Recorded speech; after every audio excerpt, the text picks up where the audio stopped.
This kind of bullshit is one of the reasons why, like, I socially withdraw a lot of the time and spend more time socializing with machines than actual people at times.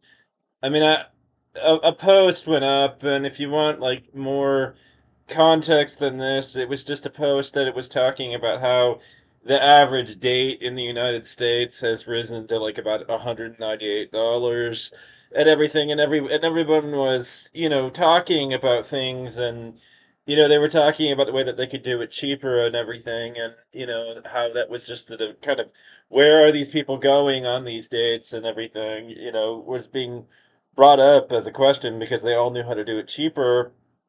And I just wrote, based on the conversation that was happening at the time, because there were a bunch of other comments, and I just said, I've always had to tell them, and I'm an autistic super taster who finds most of the food that appeals to regulars to be vile and off-putting. So sure, we can go out to eat where you want, but if you expect me to eat with you, I'll take care of myself before showing up.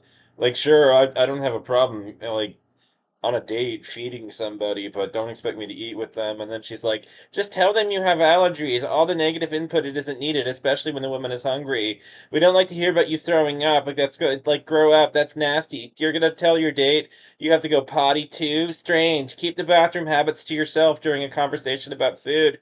Talk about autistic. The date isn't all about you and your experience, man. I swear. And I'm just looking at this and reading this, and all I can think to myself is all I said here was that the food that most people find appealing is not for me, and somehow this became a lecture about, manners when you're out to eat with somebody, about and about, not doing these things. But you notice something about all this. I didn't say anything about throwing up. I didn't engage in all that negative input. I didn't sit there and bring all that stuff up, I didn't say any of that stuff, and I haven't done it when, out with a lady at all, and everything. And then of course there's this assumption about, going to the potty and talking about that too at the dinner table. Like Marcia, you're assuming, and plus you're just putting a whole bunch of words in my mouth and everything, and lecturing me about a bunch of things that I already know not to do, as if you're my savior or somehow helping me, instead of being an insulting bitch to me for no reason. I mean, how can I not be offended here by your presumption that I need to hear any of this? And plus, it's a massive strawman fallacy. I said most of the food that other people that is appeals to other people isn't for me. That's it. That is the full extent of what I said. And then you brought up all this shit about vomiting and all that other crap that I didn't say. Notice, read my comment. I've always had to tell them an autistic super taster who finds most of the food that appeals to regulars to be vile and off-putting. So sure, we can go out to where you want, but if you expect me to eat with you, I'll take care of myself before showing up. Notice notice that there's not a single mention of vomiting. Notice that there's no mention of the bathroom to any of what I had to say there. Notice that none of that came up in that comment. But, suddenly I need to hear it. Suddenly I'm gonna get a mouthful and a lecture about something I didn't even say.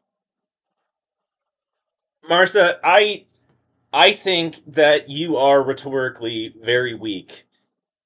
If you weren't, you wouldn't need to invent a position that I did not take and accuse me of behaviors that I did not engage in, and then criticize behaviors that I did not engage in, as if you somehow refuted my argument by attacking a position that I didn't actually take. So I just write back in response, that's an odd thing to say. In response, giving all I said was I find most of the food that appeals to regulars to be gross. I didn't provide any additional context or mention anything that would be impolite to say due to it widely being considered to be gross.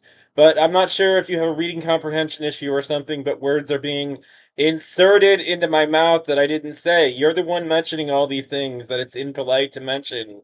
in public. I know better. I'm not going to go into detail with them about why you shouldn't force it on me because that would be rude unless somebody tried to force it on me, and then, then I have grounds to, put them through that and everything because, they need to hear that, they need to be willing to take no for an answer about food. And some people just aren't. And, Marcia says this and everything, and she's telling me to grow up and that I'm not, talk about this. Bitch, I didn't say any of that shit. You did. That's on you. I take no responsibility for any of it. You're the one that mentioned throwing up. You're the one that mentioned going to the bathroom habits during, during food and everything. I didn't. You brought it up out of nowhere. What you're criticizing is a straw man. You're criticizing a position that I haven't actually taken. All I've said is the food for most people that most people find appealing isn't for me. And somehow it became a lecture about, manners at the dinner table. A lecture that, by the way, I already adhere to and don't need. Anybody who's ever eaten with me at a table knows that I don't do this, but, you know, whatever. Let lecture on. I hope you can appreciate the sarcasm of what I just said. I may have social challenges and have difficulty connecting with people, but I am not so socially inept that I would bring that kind of crap up at the dinner table. You're assuming an awful lot here, and it's ugly. You know what they say about assumptions? They make an ass out of you and me.